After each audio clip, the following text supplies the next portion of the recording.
महर्षि वाल्मीकि भारत के दर्शन और इतिहास में एक बहुत ही चर्चित नाम है, जिन्होंने रामायण जैसा महाकाव्य लिखा, जिन्होंने सीता माँ को वनवास के समय शरण दी और राम के 2 पुत्रों लव कुश को शिक्षा दी। उनका एक ऋषि रूप में चरित्र सुनकर शायद ही किसी को इस बात का यकीन हो सकता है कि ऐसा इंसान कभी एक लुटेरा और डाकू रहा होगा। रत्नाकर नाम का एक डाकू जो राह से गुजरते लोगों पर घात लगाकर हमला करता और उन्हें लूट लेता। आइए जानते हैं एक घटना से कैसे डाकू रत्नाकर बने। महर्षि वाल्मीकि। ऐसी कथा प्रचलित है कि महर्षि वाल्मीकि का मूल नाम रत्नाकर था और इनके पिता ब्रह्मा जी के मानस पुत्र प्रचेता थे। एक भीलनी ने बचपन में इनका अपहरण कर लिया और भील समाज में इनका लालन पालन हुआ।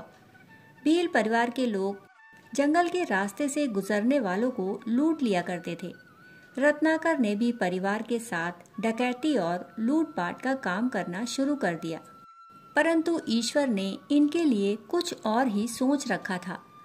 एक दिन संयोगवश नारद मुनि जंगल में उसी रास्ते गुजर रहे थे जहां रत्नाकर डाकू रहते थे।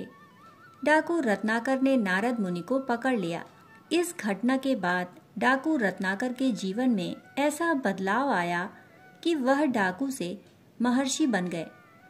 दरअसल जब वाल्मीकि ने नारद मुनि को बंदी बनाया तो नारद मुनि ने कहा कि तुम जो यह पाप कर्म करके परिवार का पालन पोषण कर रहे हो, क्या उसके भागीदार तुम्हारे परिवार के लोग बनेंगे?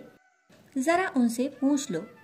वाल्मीकि को विश्वास था कि सभी उनके साथ पाप में बराबर के भागीदार बनेंगे, परंतु जब सभी ने कहा कि नहीं, अपने पाप के भागीदार तो केवल तुम ही बनोगे, तो वाल्मीकि का संसार से मोह भंग हो गया और उनके अंदर महर्षि प्रचेता के गुण और रक्त ने जोर मारना शुरू कर दिया और उन्होंने नारद मुनि से मुक्ति का उपाय पूछा। नारद मुनि ने रत्नाकर को राम नाम का मंत्र दिया। जीवन भर मारो काटो कहने वाले रत्नाकर के मुंह से राम नाम निकल ही नहीं रहा था। नारद मुनि ने कहा, तुम मरा मरा बोलो, इसी से तुम्हें राम मिल जाएंगे। इस मंत्र को बोलते बोलते रत्नाकर राम में ऐसे रमे कि तपस्या में कब लीन हो गए और उनके शरीर पर कब दीमकों ने बांबी बना ली, उन्हें पता ही न चला। इनकी तपस्या से प्रसन्न होकर ब्रह्मा जी ने दर्शन दिए और इनके शरीर पर लगे बांबी को देखा तो रत्नाकर को वाल्मीकि नाम दिया और यह इस नाम से प्रसिद्ध हुए।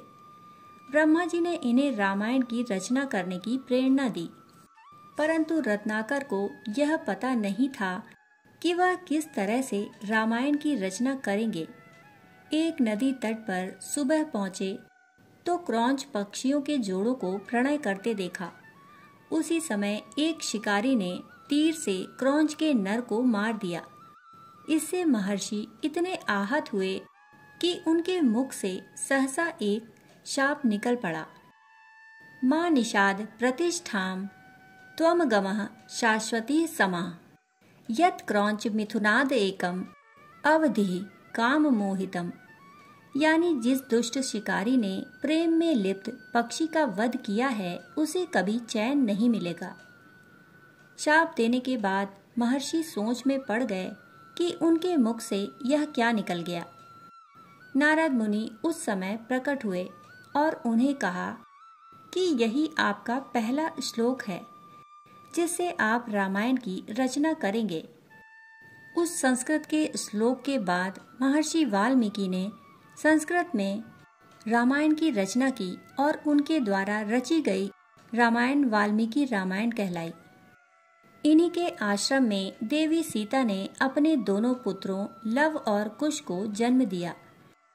इनका आश्रम आज भी नैनीताल के जिम कॉर्बेट नेशनल पार्क में स्थित है, जिसे सीतावनी के नाम से जाना जाता है।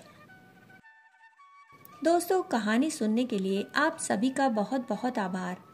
फिर मिलते हैं ऐसी ही पौराणिक कहानी के साथ। तब तक के लिए धन्यवाद।